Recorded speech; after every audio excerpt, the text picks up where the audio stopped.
जन्नतो दोज़ख से या रब क्या करो, जन्नतो दोज़ख से या रब क्या करो, आरज़ू है मैं तुझसे देखा करो।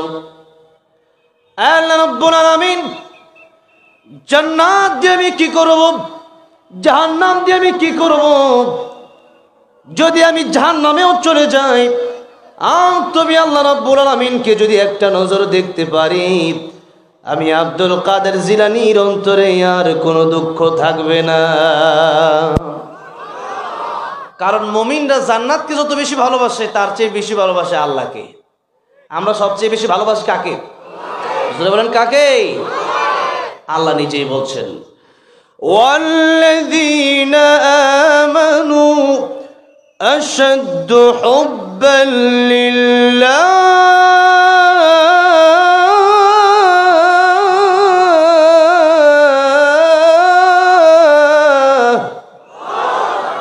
আল্লাহ বলছেন ইমানদার যারা তারা সবচেয়ে বেশি ভালোবাসে কাকে? ইব্রাহিম আলাইহিস সালামকে যখন আগুনে ফেলে দিবে নমরুদ, তখন জিবরাইল আলাইহিস সালাম আসলেন, এসে বললেন, পয়গম্বর ইব্রাহিম আলাইহিস সালাম, আপনি আল্লাহর খলিল, আল্লাহর বন্ধু, আপনি আমারে বললে আমি আপনাকে আগুন থেকে বাঁচাতে পারি। ইব্রাহিম খলিলুল্লাহ ডেকে বললেন, জিবরাইল তুমি আমারে কেন বাঁচাবা? ওই আগুনে আমি পূর্ব নমরুদ আমারে আগুনের ভিতরে ফেলে দেবে,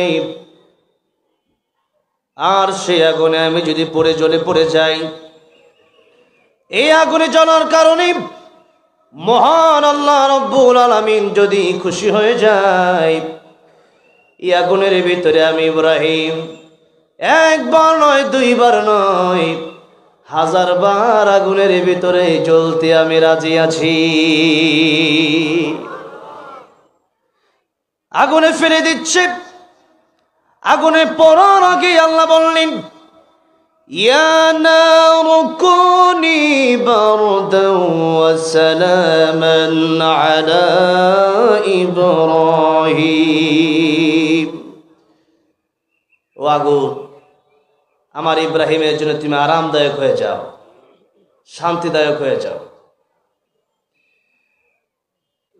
যে আল্লাহ রাব্বুল আলামিন ইব্রাহিম আলাইহিস সালামের সে আগুনকে ফুলের বাগিচা বানায় দিলেন, আজ যদি আমরা ইব্রাহিম আলাইহিস সালামের মতো ঈমানকে শক্ত করি, ইয়াকা না'বুদু ওয়া ইয়াকা নাস্তাঈন, আল্লাহর ইবাদত করতে পারি আর কেবলমাত্র আল্লাহর কাছেই চাইতে পারি, সেই আল্লাহ রাব্বুল আলামিন আজও আমাদের জন্য আগুনকে ফুলের বাগান বানাতে পারে কি পারে না? পারে না? পারে। কিন্তু সেই ঈমান আজকে আমাদের নাই। আছে সেই ঈমান? সেই ঈমান আমাদের নাই। আমাদের ঈমান হচ্ছে কচু পাতার পানির মতো। 1 কাপ চা খাইলে পরেই এই 1 কাপ চায়ের কারণে ঈমান ছেড়ে দিতে পারে। একটু ভোটের জন্য এই কথা বলতে পারে যে আমার ইসলাম দরকার নাই, আমার দেশ হইলি, আমার দেশ আমার সবচেয়ে বড় পরিচয়। নাউযুবিল্লাহ। আজকে দেখলাম অনেক বড় একজন নেতা বলছে কথা, আমি শুধু আশ্চর্য হয়েছি, কেমনে বললো উনি? আল্লাহ বলছেন কাইফা তাকফুরুনা বিল্লাহ, কাইফা, কেমনে তাকফুরুনা বিল্লাহ, মানুষ আল্লাহর সাথে নাফরমানি করে কেমনে? এটা কিভাবে সম্ভব? কুনতুম আমওয়াতান ফাআহইয়াকুম সুম্মা ইউমীতুকুম সুম্মা ইউহয়ীকুম সুম্মা ইলাইহি তুরজাউন। এক সময় ছিলাম মৃত, মৃত মানুষ এই দেশে যখন জন্ম নেয়, মা বাপ কি তারে ঘরে রাখে? বলে রাখে? রাখে না। এখন রূহ যদি আল্লাহ না দেয়, তাহলে ওই মরা লোক মানুষ রাখে না। লোক এটা নাম লাশ হয়ে যায়। লাশ মানে লাশ, সাই কিচ্ছু নাই। আব্দুর রহমান ইন্তেকাল করেছে, আব্দুর রহিম ইন্তেকাল করেছে। ইন্তেকাল মানে এক জায়গা থেকে আরেক জায়গায় যাওয়া। মানে আব্দুর রহিম সে চলে গেছে, এখন তার ডাব্বা পড়ে আছে। এই ইঞ্জিনটা চলে গেলে হাইরে হাইরে হায়, ডাব্বাটা পড়ে রইবে এই যে দুনিয়ায়। ইঞ্জিন চলে যাবে, ডাব্বা পড়ে থাকবে, তখন আপনার আর কোনো দাব নাই। ও যত বড় নেতাই হোক না কেন, এই পৃথিবী থেকে সেই নেতাকে মানুষ ভোট দেবে? দেবে বোন? কবরে যাওয়ার পরে জিজ্ঞাসা করা হবে না তুমি বাংলাদেশি নাকি ইন্ডিয়ার নাকি পাকিস্তানি না চাইনা না সৌদি না দুবাই, এটা জিজ্ঞাসা করা হবে না মিশরি। জিজ্ঞাসা করা হবে মান রাব্বুকা ওমা দীনুকা ওমান নাবিয়ুকা, ঠিক না? সেই প্রশ্নের জবাব দেওয়ার জন্য কেবলমাত্র প্রকৃত ইমানদাররা রেডি থাকতে পারে, আর তারাই বলতে পারে আমার দেশের চেয়ে আমার ইসলাম বড়, আমার দেশের চেয়ে আমার কোরআন বড়, আমার দেশের চেয়ে আমার নবী বড়, আমার দেশের চেয়ে আমার আল্লাহ বড়। সুতরাং আল্লাহর ভালোবাসায়, নবীর ভালোবাসায়, কোরআনের ভালোবাসায়, ইসলামের ভালোবাসায় আমি আমার দেশ ছাড়তে পারি, জেল খাটতে পারি, জীবন দিতে পারি, আল্লাহকে ছাড়তে পারি না, ইসলাম ছাড়তে পারি না। আর আমার দেশের নেতা ভোটের জন্য এই কথা বলছে, আজকে পেলাম, এই মাত্র একটু আগে খবরটা পেলাম, যার কারণে মেজাজটা আমার একটু গরম। কি দেখলাম এটা, আমি নাম বললে সবাই চিনবে না, কেউ চিনবে না এমন কোনো লোকই না, সবাই চিনবে না। তিনি বললেন যে ধর্ম আগে না দেশ আগে। আমি এই কথাটা বলছি, আপনি আগামীকাল দেখবেন এই কথাটা ভাইরাল হবে। আমার কথা ভাইরাল হবে এটা বলছিলাম। ওই যে সংবাদটা, এটা এখন অনেকে দেখেন নাই, আমি দেখছি সংবাদটা যখন প্রথমে আসছে, এটা আমি দেখি এখানে আসছি। আমি ওনাকে শ্রদ্ধা করতাম, ভালোবাসতাম, কিন্তু উনি কথা বলবেন কোনো কল্পনা করিনি। তার মানে ইসলাম সম্পর্কে আমার জানার অনেক বাকি, আমাদের জানার অনেক বাকি। দেশ ইসলাম সম্পর্কে জানে না বিদায় মানুষ জিহাদের কথা বললে পরে জঙ্গিবাদ বলতে পারে, মৌলবাদ বলতে পারে। অথচ কোরআন শরীফে যেমন নামাজের কথা আছে, রোজার কথা আছে, হজের কথা আছে, যাকাতের কথা আছে, জিহাদের কথা নাই? ইউকাতিলুনা ফি সাবিলিল্লাহি ফাকতুলুনা ওয়া ইউকতালুনা, এইগুলো আয়াত নাই? তাইলে এই কথা বললে পরে যারা বলে জঙ্গিবাদী, তাদের বুঝের অভাব, তারা বুঝে না, জ্ঞান নাই। এই দেশের জন্য যদি রকেট লাগে, বিমান লাগে, কামান লাগে, বুলেট লাগে, পিস্তল লাগে, সেনাবাহিনী লাগে, আর্মি লাগে, বিডিআর লাগে, তাহলে দেশের চেয়ে যেহেতু ইসলাম বড়, তাহলে এই পৃথিবীতে ধ্বংস হবে, আমার ইসলাম তো আমার সাথে থাকবে, দেশ তো ধ্বংস হবে। দেশের জন্য যারা ভালোবাসে তারাও ধ্বংস হবে, কিন্তু আল্লাহর কোরআনের জন্য যদি কাউকে ভালোবাসেন, এই ভালোবাসা কিয়ামতের ময়দানেও থাকবে। যার কারণে বহু আগেই আমি আমার এক বক্তৃতায় বলেছিলাম যে বঙ্গবন্ধু শেখ মুজিবের চেয়ে আল্লামা মামুনুল হকের দাম কোটি কোটি গুণ বেশি। কারণ বঙ্গবন্ধুকে মানুষ দেশের জন্য ভালোবাসে, আর আল্লামা মামুনুল হককে মানুষ জান্নাতে যাওয়ার জন্য ভালোবাসে।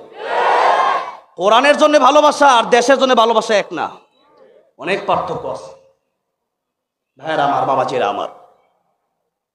কোরআনের জন্য ভালোবাসা আমাদের আছে, যার কারণে আমরা দেশকে ভালোবাসি না, বিষয়টা এরকম না। বরং দেশের বিরুদ্ধে যখন ওই ভারতীয় আগ্রাসনরা আসে, আমেরিকা থেকে, অন্যান্য দেশ থেকে যখন চাপ আসে, সর্বপ্রথম এই দেশের আলেমরাই কথা বলে, বলে গেলে চলবে না।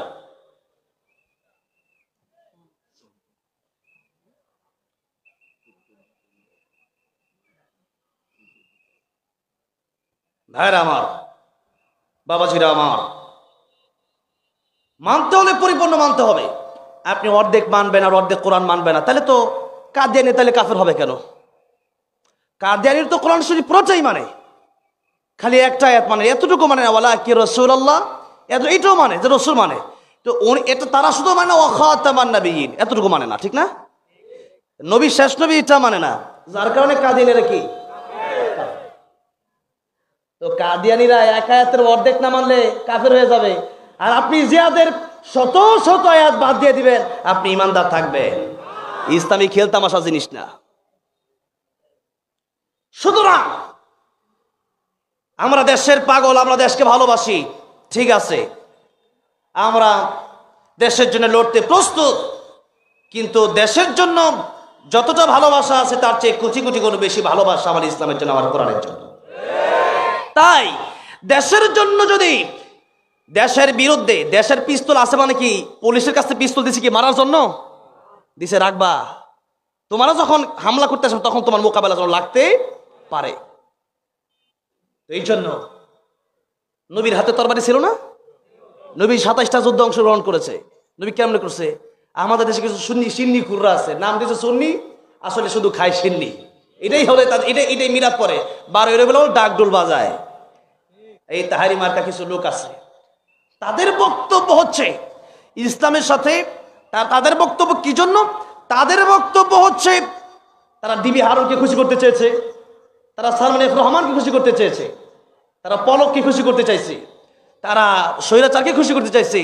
যার কারণে তারা এদেরকে খুশি করতে গিয়ে আল্লাহর কোরআন আয়াত পর্যন্ত বাদ দিতে এরা ভুলে যায় নাই, বরং তারা বলল এইরকম যোদ্ধা, এরকম জঙ্গিবাদ, এরকম তলোয়ার তরবারির সাথে ইসলামের কোনো সম্পর্ক নাই। নাউজুবিল্লাহ। সম্পর্ক ঠিকই আছে। আমার ইসলাম, আমি কাউকে এমনি মারবো না, আমি কাউকে কিচ্ছু বলবো না। আমাকে গালি দিলে আমি কিছু না বলতে পারি, আমার বাপকে দিলে না বলতে পারি, আমার মাকে দিলে না বলতে পারি, কিন্তু খবরদার আবু বকর আর হাম উম্মতি বি উম্মতি আবু বকর রাদিয়াল্লাহু আনহু এত নরম মানুষ, ইহুদি নবীকে এবং আল্লাহকে গরিব বলছে, গালি দিয়েছে। লম্বা চড়া ঘটনা, এটা আমি 1 মিনিটে বলি। তখন আবু বকর সিদ্দিক রাদিয়াল্লাহু একটা থাপ্পড় মারছে। ইহুদি এসে বিচার দিচ্ছে, ইয়া রাসূলুল্লাহ আমার থাপ্পড় দিছে। নবীজি বলছেন আবু বকর, এই ইহুদিকে বলল, ইহুদি আবু বকর তোমার থাপ্পড় দিছে, আমার তো মনে হচ্ছে উমর মনে হয় দিছে, কারণ আসাদুহুম ফি আমরিল্লাহি ওমর। উমর হচ্ছে গরম মানুষ, আর আবু বকর সিদ্দিক রাদিয়াল্লাহু নরম মানুষ, উম্মতের মধ্যে উনি নরম মানুষ। এত নরম যিনি, উনি সহ্য করতে পারেন না। কেন? বললো আমার নবীকে গালি দেওয়া হলে এখানে আমি সহ্য করতে পারি না। নবীজির কাছে বলে, ইয়া রাসূলুল্লাহ আমি আসছি বিচার দেওয়ার জন্য। নবী বললেন মনে হয় আবু বকর দেয় নাই। এর মাঝখানে আবু বকর সিদ্দিক রাদিয়াল্লাহু আনহু হাজির হয়ে গেল। বললো আবু বকর তুমি তাকে থাপ্পড় দিছো? আবু বকর সিদ্দিক রাদিয়াল্লাহু আনহু বলেন, ইয়া রাসূলুল্লাহ একটা দিছি, আরেকটা মারার অনুমতি দেন। আল্লাহু আকবার। এটা তো নিজের জন্য করতেছে না, এগুলো নবীজির সামনে এত বড় কথা কি জন্য বলতেছে? নবীজির জন্যই বলতেছে, নবীজির ভালোবাসাই বলতেছে, ঠিক না? যার কারণে আবু বকর সিদ্দিক রাদিয়াল্লাহু আনহু তিনি বলেন, ইয়া রাসূলুল্লাহ আমাকে আপনি আরেকটা থাপ্পড় মারার অনুমতি দেন, আমার ইচ্ছা ছিল আমি তার দুইটাই দিব। কারণ আল্লাহ যখন সূরা হাদীদের একটা আয়াত নাযিল করলেন দানের ব্যাপারে, তখন এই ইহুদি বলল যে আল্লাহ আর তার রাসূল, আল্লাহ রাসূল ফকির গরিব। নাউজুবিল্লাহ বলেন। ইয়া রাসূলুল্লাহ আমি চাইছিলাম যে আল্লাহর পক্ষ থেকে একটা থাপ্পড় দেব আর নবীজির পক্ষ থেকে আরেকটা দেব, একটা তো দিছি, আরেকটা তো বাকি রইছে। ইয়া রাসূলুল্লাহ এই জন্য থাপ্পড় দিছে, আপনার গালি দিছে। নবী বলেন তুমি গালি দিছো? ইহুদি কয় না, চুরি চুরি আবার সিনা চুরি। এমনি নবী বলেন আবু বকর কোন সাক্ষী আছে? আবু বকর রাদিয়াল্লাহু আনহু ডেকে বলেন, ইয়া রাসূলুল্লাহ ইয়া হাবিবাল্লাহ যখন ইহুদি গালি দিয়েছিল কোন মুসলিম সেখানে ছিল না, আমি আবু বকর সেখানে ছিলাম, আমি সহ্য করতে পারি নাই, এই জন্য তারে থাপ্পড় দিয়েছিলাম, সাক্ষী আমার নাই। ইহুদি বলল আমি গালি দেই নাই। আবু বকর বলে ইয়া রাসূলুল্লাহ গালি দিয়েছি। নবীজি বললেন আবু বকর সাক্ষী ছাড়া কোনো বিচার হবে না। ইহুদি সাক্ষী আনছে একজন, এমনি বাটপার, আরো সাক্ষী 5 জন আনলে কি? মুসলমানরা তো মিথ্যা কথা বলতে পারে না, আর ইহুদির তো সবগুলো এগুলো মিথ্যা কথা বলতে বলতে অভ্যাস, ঠিক না? তার তো সাক্ষীর অভাব নাই। আর আবু বকর সিদ্দিক রাদিয়াল্লাহু আনহুর কোনো সাক্ষী নাই। এবার নবী বললেন আবু বকর প্রস্তুতি নাও, তোমাকেও পাল্টা আঘাত করা হবে। যেই মাত্র প্রস্তুতির কথা বলা হলো, এমনি দেখা যায় জিবরাইল আমিন আল্লাহ নবীর দরবারে এসে হাজির হয়ে গেছে। আল্লাহ রাব্বুল আলামিন কোরআন শরীফের আয়াত নাজিল করে দিয়েছে, লাকাদ সামিআল্লাহু কাওলাল্লাযীনা ক্বালু ইন্নাল্লাহা ফাকীরুন ওয়া নাহনু আগনিয়া। ওগো নবীজি, এই ইহুদি আল্লাহ রাসূলের ব্যাপারে যেই কথা বলেছে আর নিজেকে ধনী দাবি করেছে, এই ব্যাপারে দুনিয়ার কারো সাক্ষীর প্রয়োজন নাই। ইহুদির বিরুদ্ধে আবু বকর সিদ্দিক রাদিয়াল্লাহু আনহুর পক্ষে আমার আল্লাহ স্বয়ং নিজেই সাক্ষী হিসাবে যথেষ্ট হয়ে গেছে। সুতরাং ইয়া রাসূলুল্লাহ পৃথিবীর সব মানুষের সাক্ষী দরকার কি? আমার আল্লাহ আবু বকর সিদ্দিক রাদিয়াল্লাহু আনহুর সাক্ষী। সুবহানাল্লাহ। ভাইয়ের আমার, বাবাজিরা আমার, মুহাম্মাদুর রাসূলুল্লাহ ওয়াল্লাযীনা মাআহু আশিদ্দাউ আলাল কুফফার রুহামাউ বাইনাহুম। নবীজি এমনি নরম ছিলেন, কিন্তু ইসলামের বিরুদ্ধে যখন কেউ কথা বলতো নবী নরম ছিলেন না গরম ছিলেন? নরম ছিলেন না গরম ছিলেন? সুতরাং আমি বলতে চাই, দেশের জন্য যদি রকেটের প্রয়োজন হয়, বুলেটের প্রয়োজন হয়, কামানের প্রয়োজন হয়, সেনাবাহিনীর প্রয়োজন হয়, আল্লাহর কোরআন রক্ষার জন্য, দ্বীন ইসলাম হেফাজতের জন্য বুলেট, তলোয়ার, কামান, রকেট, বীর মুজাহিদের প্রয়োজন আছে না নাই? তখন কেন আপনি বলেন যে জঙ্গি হয়ে গেছে? তাহলে আপনি কি এটাও বলবেন যে বাংলাদেশ পুরোটাই জঙ্গি হয়ে গেছে? যারা এতদিন আলেমদেরকে রাজাকার বলেছে, তারা এই রাজাকার হয়ে দেশ থেকে পালাইতে বাধ্য হয়েছে। বুঝে বলে তো কথা, তো বুঝে বলে না, না বুঝে বলে, এই জন্য ঝামেলা হয়। না বুঝলে কথা বলাই দরকার নাই, তখন চুপ থাকা ভালো। আমার ভাইরা, বাবাজিরা, বলছিলাম আল্লাহর জন্য আমাদের ভালোবাসা সবচেয়ে বেশি। কারণ যখন আমার আপনার কেউ ছিল না, তখন ছিল কে? মায়ের পেটে খাবার খাওয়াইছে কে? আবার যখন আমাদের কেউ রবে না, ওই কবরে যাওয়ার পরে বন্ধু হবে কে? কে বন্ধু হবে? তাই আল্লাহ রাব্বুল সূরা মাদায় বলেছেন তোমাদের বন্ধু কারা, এটাও আল্লাহ বললেন। কারণ বন্ধু নির্বাচন করতে ভুল হলে পরে তখন মানুষ অনেক জায়গায় ভুল করে ফেলে, মানুষের জীবন নষ্ট হয়ে যায়। এই জন্য আল্লাহ রাব্বুল আলামিন বলছেন, ইন্নামা ওয়ালিয়ুকুমুল্লাহু ওয়া রাসূলুহু ওয়াল্লাযীনা আমানুল্লাযীনা ইউকিমুনাস সালাহ الذين يقيمون الصلاة ويؤتون الزكاة وهم راكعون। আল্লাহ রাব্বুল আলামিন বলছেন আমাদের বন্ধু কে কে হবে? আল্লাহ বলে দিলেন তোমাদের বন্ধু এক নম্বরে যিনি হবেন তিনি আল্লাহ। আল্লাহ বলেন আমি নিজেই তোমাদের প্রথম বন্ধু। প্রথম বন্ধু কে? প্রথম বন্ধু কে? এই জন্য এক কবি বলেছেন, সাহাবতে সালেহ তোরা সালেহ কোনা, সাহাবতে তালেহ তোরা তালেহ কোনা। সৎসঙ্গে স্বর্গবাস, অসৎসঙ্গে সর্বনাশ। বন্ধু যদি ভালো না হয় বিপদ আছে। আল্লাহ বলেন এক নম্বরে আমি আল্লাহ তোমার বন্ধু, দুই নম্বরে আমার রাসূল তোমার বন্ধু, তিন নম্বরে ইমানদাররা তোমার বন্ধু।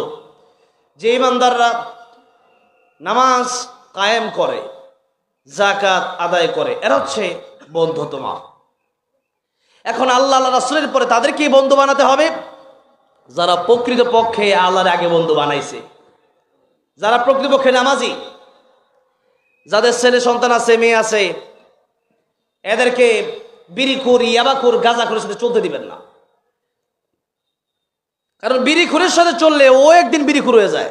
বিড়ি ও তো খায়, যে ছেলেটা ভালো ছিল ওরে কত একটু খা, ঠিক না?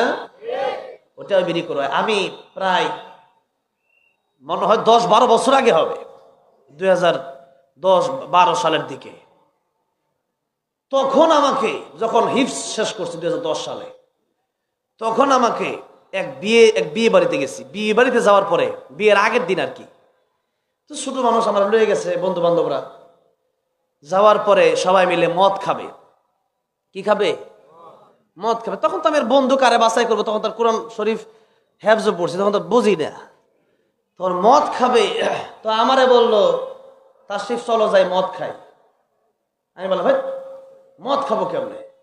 তোরা মদ খেলে খাইতে পারিস, আমি খাবো না। ও আমার ফুফাতো ভাই, এই ঘটনার এই জানে। তাহলে আমি বললাম আমি মদ খাবো না, তোরা খা। কারণ আমি জানি এই মদ খাওয়ার কারণে, এই মদ খাওয়াটা তোরা তো পলায় খাবি, কেউ দেখবে না, ওই ঘরে গিয়া খাবি রাতের অন্ধকারে। আমি জানি আমার কেউ না দেখলেও আমার দেখবে একজন। কে? কে? এতটুকু যদি মানুষের অন্তরে থাকে যে আমার কেউ তো দেখে না, আমার আল্লাহ তো ঠিকই দেখে, সে বান্দা গুনাহ করতে পারে? গুনাহ করতে পারে? আমিরুল মুমিনিন উমর রাদিয়াল্লাহু আনহু মরুভূমি দিয়ে যাচ্ছেন, প্রচন্ড পিপাসা লেগেছে। একজন রাখালকে বলল, রাখাল, এত ছাগল তোমার, এত বকরি তোমার, একটু দুধ কি আমার দেওয়া যায়? রাখাল বলল, দুধ আমি দেবো কেমনে?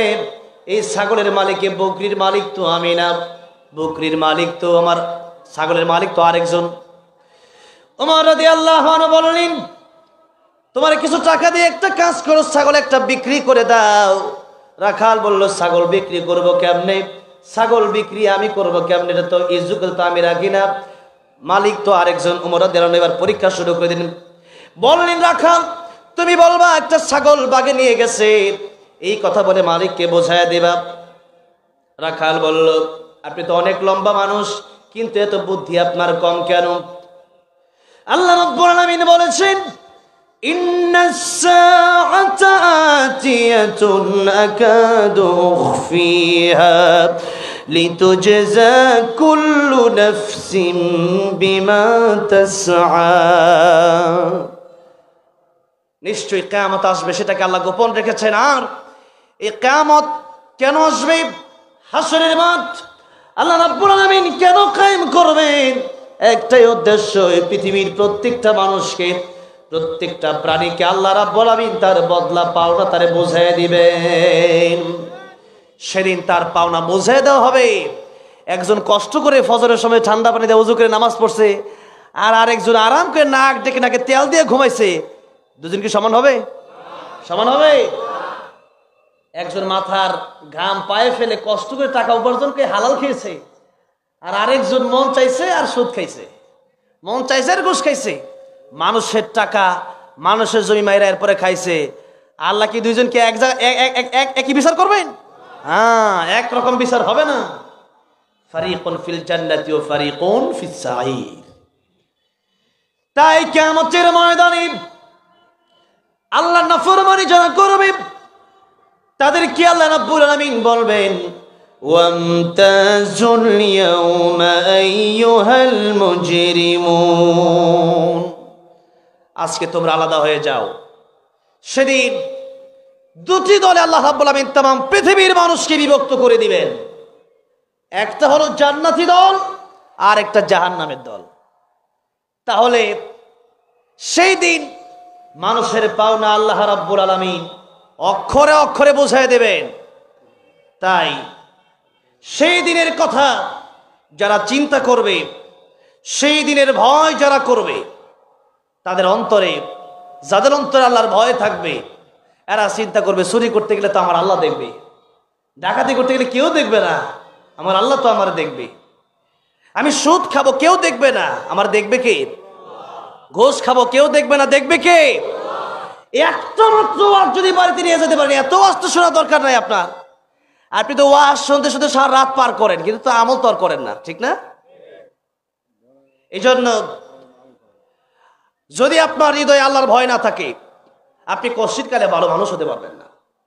আর আল্লাহর ভয় আপনার অন্তরে তখনই আসবে যখন আপনি কোরআনের শিক্ষা শিখতে পারবেন, যখন আপনি দ্বীনি শিক্ষায় শিক্ষিত হতে পারবেন, তখনই আপনার এই জীবনে আপনি একজন ভালো মানুষ, সৎ মানুষ হওয়া সম্ভব। সেদিকে আমি একটু পরে যাব। যেই কথা বলছিলাম, সূরা রহমান, আল্লাহ রাব্বুল আলামিন জান্নাতের ভিতরে তিলাওয়াত করে মানুষকে শোনাবেন। কোন দিন? যেদিন জান্নাতীদেরকে আল্লাহ রাব্বুল আলামিন জিজ্ঞাসা করবে, জান্নাতীরা, তোমরা, তোমাদের আর কিছু চাওয়ার পাওয়ার বাকি আছে? তখন জান্নাতীরা বলবে, আল্লাহ, যা পাইছি এগুলা দিয়ে, এগুলার জন্য শুধু নামাজ রোজা করি নাই, গভীর রাতে তাহাজ্জুদ এই জন্য পড়ি নাই। আয় আল্লাহ, তোমার দেখার আশা এখনো বাকি আছে। আল্লাহকে দেখতে চান? আল্লাহ দেখতে চান সবাই? আল্লাহ রাব্বুল আলামিন সূরাতুল কাহফের শেষে বলে দিলেন, فَمَنْ كَانَ يَرْجُو لِقَاءَ رَبِّهِ فَلْيَعْمَلْ عَمَلًا صَالِحًا وَلَا يُشْرِكْ بِعِبَادَةِ رَبِّهِ أَحَدًا।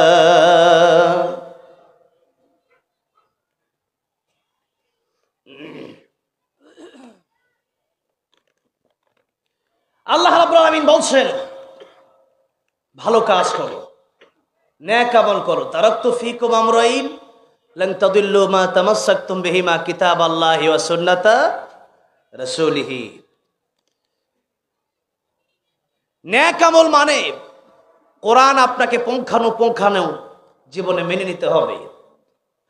মন চাইলে মানলে, মন চাইলে মানলেন না, ওইটা হবে না। মন চাইলে মানে তারা, আর মন চাইলে মানে না তারা, যারা মুনাফিক। নবীজির কাছে যখন মুনাফিকের লিস্টে নিয়ে আসো, দেখলাম আব্দুল্লাহ ইবনে উবাই নবীর পিছনে নামাজ পড়ে, পাগড়ি আছে, জুব্বা আছে, টুপি আছে, দাড়ি আছে, কিন্তু ভিতরটা ভালো ছিল না। ভিতরটা ভালো ছিল, উপর দিয়ে ভালো দেখা গেলেই কিন্তু ভালো না।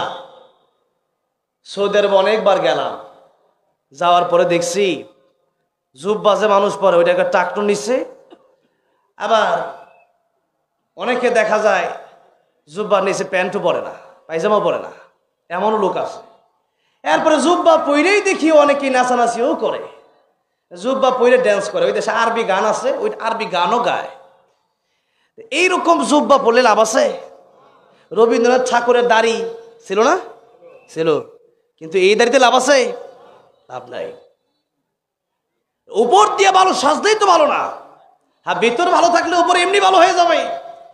কিন্তু বর্তমান এই সমাজে আমরা উপর দিয়ে যতটা ভালো, আমাদের ভিতরে ততটাই কালো। যার যারটা আমরা নিজেরা জানি।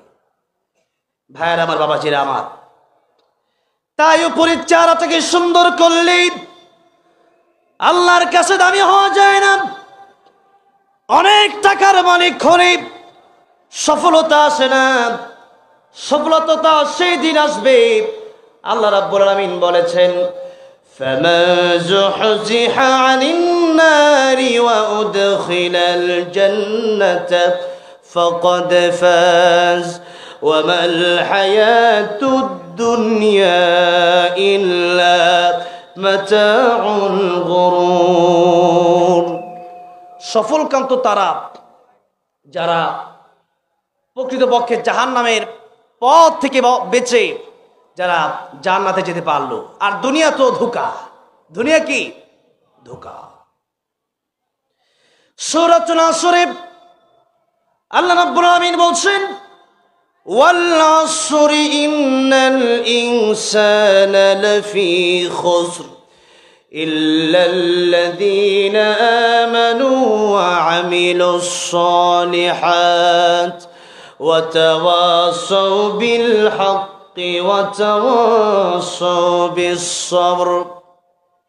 আল্লাহ সময়ের কসম কাটলেন, এরপরে বলেন নিশ্চয়ই পৃথিবীর সব মানুষ ক্ষতিগ্রস্ত, কেবলমাত্র যারা ঈমান এনেছে আর নেক আমল করেছে, আর নিজে ঈমান এনে নেক আমল করেই ক্ষান্ত হয় নাই।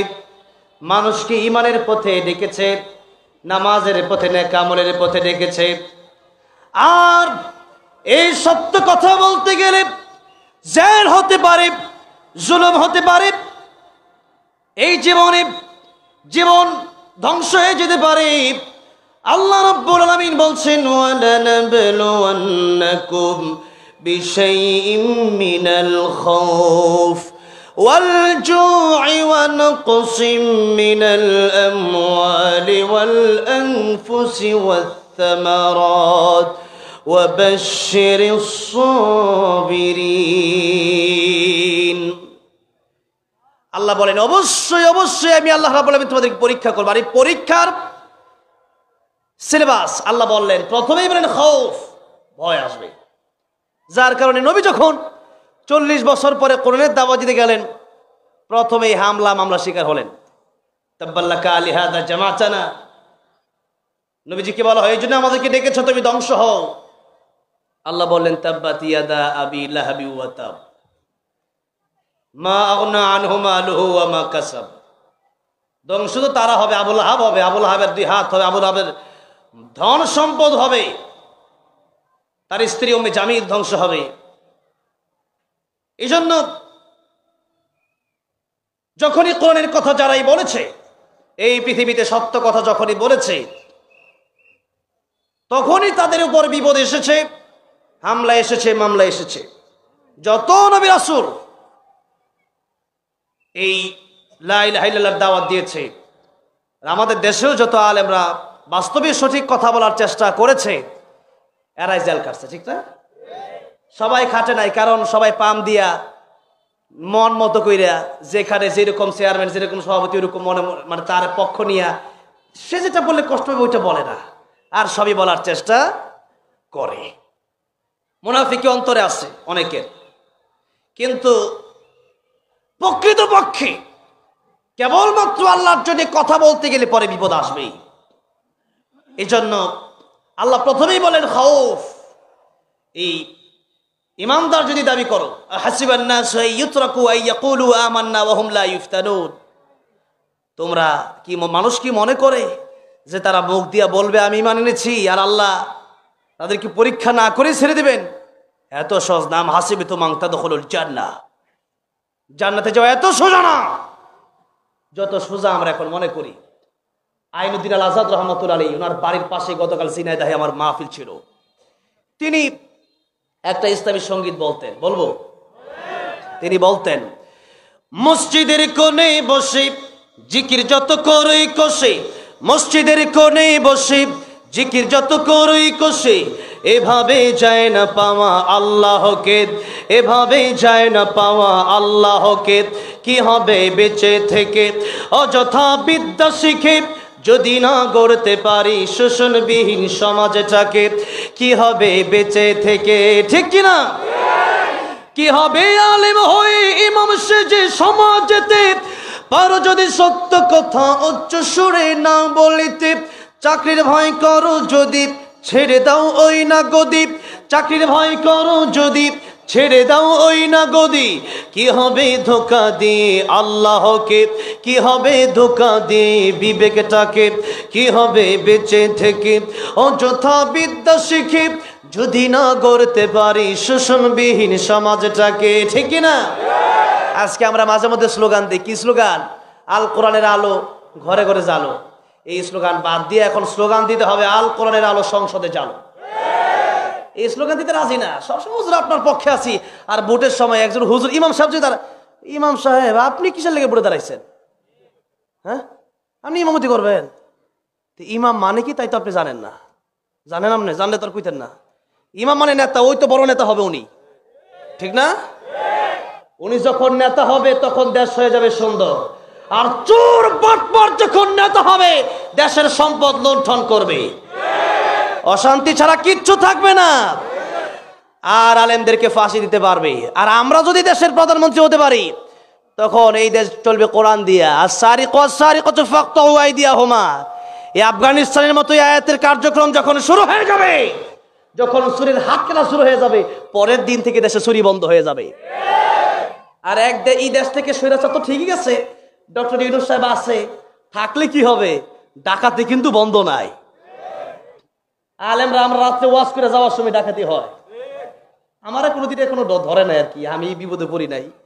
কিন্তু আমি দেখছি অনেক আলেমরা রাতে 12টা 1টার সময় লাইভ দেয়, কজে বিপদে পড়ছি, ডাকাতি ধরছে। এই যে এই বিপদ, এই যে ডাকাতি, এই ডাকাতি, এই চুরি, এর একটাই কারণ, সেটা হচ্ছে ইসলামী সমাজ ব্যবস্থা দেশে নাই। এই কথাগুলো বললে অনেকের ভালো লাগে না, যে এইগুলা বলার দরকার কি? এগুলো না বললে হুজুর নামাজ রোজা কেন? নবীজি প্রেসিডেন্ট ছিলেন না? আবু বকর রাদিয়াল্লাহু আনহু ছিলেন না? উসমান রাদিয়াল্লাহু আনহু ছিলেন না? ওমর রাদিয়াল্লাহু আনহু ছিলেন না? আলী রাদিয়াল্লাহু আনহু ছিলেন না? তারা যদি থাকে, আমি রাজনীতি করব, তোমরা রাজনীতি করে পরে তোমরা চুরি করো, ডাকাতি করো, আমরা রাজনীতি করে আল্লাহর কোরআনকে দেশে আমরা বাস্তবায়ন করতে চাই। আমরা কথা বলে তোমরা নারাজ হবাই, আমরা কথা বলে চোরেরা নারাজ হয়, ডাকাতেরা নারাজ হয়, আর যারা চায় যে কোনো রকম এভাবে মিলেমিশে খাই, এরাই চায়। আর আমরা চাই আল্লাহর কোরআন দেশে বাস্তবায়ন হোক, চোরের হাত কাটা হোক, জেনা বন্ধ হোক। আমার ভাইরা, আমার বাবাজিরা, তাই কোরআনকে সংসদে নেওয়ার জন্য ইসলামের পক্ষে ভোট দেওয়া দরকার আছে না নাই? আছে।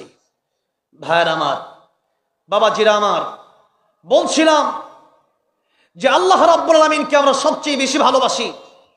এই জন্য আল্লাহ হচ্ছেন আমাদের প্রথম বন্ধু। ইন্নামা ওয়ালিয়ুকুমুল্লাহ, আল্লাহ হচ্ছেন আমাদের প্রথম বন্ধু। 2 নম্বরে রাসূল আমাদের বন্ধু। 3 নম্বরে ইমানদার আমাদের বন্ধু। সেই ইমানদারেরা যারা নামাজ কায়েম করে, যারা যাকাত আদায় করে, যারা প্রকৃতপক্ষে ঈমানদার। এবার আসুন, কিয়ামত জান্নাতে যখন চলে যাবে মানুষ, তখন আল্লাহ রাব্বুল আমিন যাদেরকে এই প্রশ্নটা করবে, তোমরা আর কি চাও? তখন বলবে, আল্লাহ, পৃথিবীতে যত ইবাদত করেছি শুধু জান্নাত পাওয়ার আশাই না, আপনাকে পাওয়ার আশা ইবাদত করেছি, আপনার দেখা না পর্যন্ত আমাদের মনের আশা মিটবে না। জোরে কোন সুবহানাল্লাহ। সেদিন আল্লাহ রাব্বুল আমিন জান্নাতি মানুষের সাথে দেখা করবে এবং সূরা রহমান তেলাওয়াত করে আল্লাহ তার বান্দাদেরকে শোনাবে। আল্লাহ সেদিন জান্নাতে আমাদেরকে একটু হলেও জায়গা করে দিও, বলে না আমিন। আমি অল্প সময় কথা বলবো, 10 মিনিট কথা বলবো, টাইম ধরা 30 আমি শেষ করে দেবো। এরপর হুজুর আলামিন সাহেব হুজুর আসবে, ওলামায়ে কেরামরা কথা বলবে। সময়ের খুব গুরুত্ব আমি দেওয়ার জন্য চেষ্টা করি, যেহেতু ওয়াল আসর, আল্লাহ সময়ের কসম কেটেছেন। গতকাল সূরা আসর তাফসীর করেছিলাম। সময়ের গুরুত্ব আমরা দেই না, এই সময়ের অবহেলা করার কারণে আমরা বিপদে পড়ি। ইগতানিম খামসার ক্বাবলা খামসিন, শাবাবাকা ক্বাবলা হারাবিক, সিহহাতাকা ক্বাবলা সাকামিক, গিনাকা ক্বাবলা ফাকারিক, ফারাগাকা ক্বাবলা শুগলিক, ওয়া হায়াতাকা ক্বাবলা মাউতিক। সময়ের গুরুত্ব দিতে বলেছেন রাসূল করিম সাল্লাল্লাহু আলাইহি সাল্লাম। ভাইয়ের আমার, বাবাজিরা আমার, আসুন আমরা সূরা রহমানের একটু সংক্ষিপ্ত করে 3টা আয়াতে তরজমা করে আমরা একটু তাফসীরের দিকে যাই। আল্লাহ রাব্বুল আলামিন বলছেন, আর-রাহমানু আল্লামাল কুরআনা খালাকাল ইনসান। আর-রাহমান, আর-রাহমান অর্থ হচ্ছে দয়াময় আল্লাহ। আর-রাহমান অর্থ কি? দয়াময় আল্লাহ। আল্লাহ বলছেন, আমি তোমাদের উপর দয়া করেছি, করুণা করেছি, মায়া করেছি। আল্লাহ রাব্বুল আলামিন শেষ করে দেব।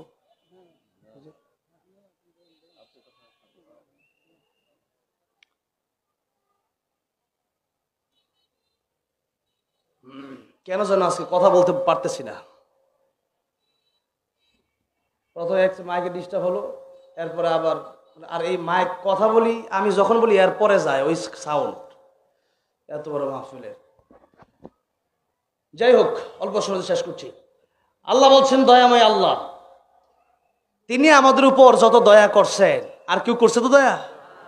আর দয়া কেবলমাত্র আল্লাহই করছে, আর কে দয়া করবে? এই যে বসে আছি, বেঁচে আছি, এটা কার দয়ায়? রিজিক দেয় কে? নিঃশ্বাস নেওয়ার ক্ষমতা দেয় কে? বলার ক্ষমতা দিলেন কে? চলার ক্ষমতা, কাজের ক্ষমতা সবই আল্লাহ দিলেন। তাই আল্লাহ রাব্বুল আলামিন সূরাতুর রহমানে একটু পরে পরে বেশি বেশি যে আয়াতটা বললেন, সে আয়াতটা কোন আয়াত? ফাবিআইয়ি আলাই রাব্বিকুমা তুকাযযিবান। তোমরা আমার কোন কোন নিয়ামতকে অস্বীকার করবে? ওয়া ইন তাউদ্দু নিয়ামাতাল্লাহি লা তুহসুহা। নিয়ামত গণনা করে কিয়ামত পর্যন্ত শেষ করা সম্ভব? লা ইন শাকারতুম লাযিদান্নাকুম। নিয়ামতের শুকর আদায় করো। আল্লাহ রাব্বুল আলামিন এত নিয়ামত দিলেন, আর সূরা রহমানে আল্লাহ রাব্বুল আলামিন এত নিয়ামতের কথা বর্ণনা করলেন। আল্লাহ রাব্বুল আলামিন নিজের দয়ার কথা বলার পরেই দ্বিতীয় আয়াতটা বললেন কোরআন সম্পর্কে, আল্লামাল কোরআন। তৃতীয় আয়াত আল্লাহ বললেন খালাকাল ইনসান। আল্লাহ বলেন, আমি আল্লাহ কোরআন শিখালাম, এরপরে মানুষ বানালাম। আল্লাহ রাব্বুল আলামিন কোরআন শিখালেন, এটা বললেন আগে, এরপরে বলেন মানুষ বানালাম। কিন্তু আমরা তো দেখি প্রকৃতপক্ষে আমরা আগে জন্ম নিয়ে মানুষ হইছি, এরপরে মাদ্রাসায় কোরআন শরীফ শিখছি। কিন্তু আল্লাহর বলার ধরনটা একটু অন্যরকম।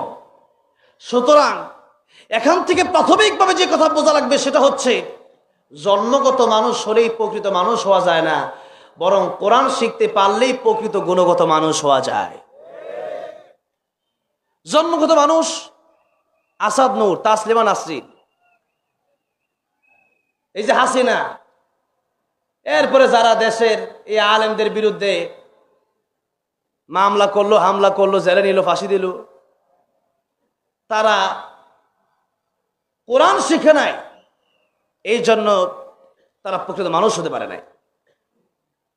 আর কোরআন শরীফ যদি কেউ শিখে নাই, সে ব্যক্তি প্রকৃত মানুষ হয়ে যাবে।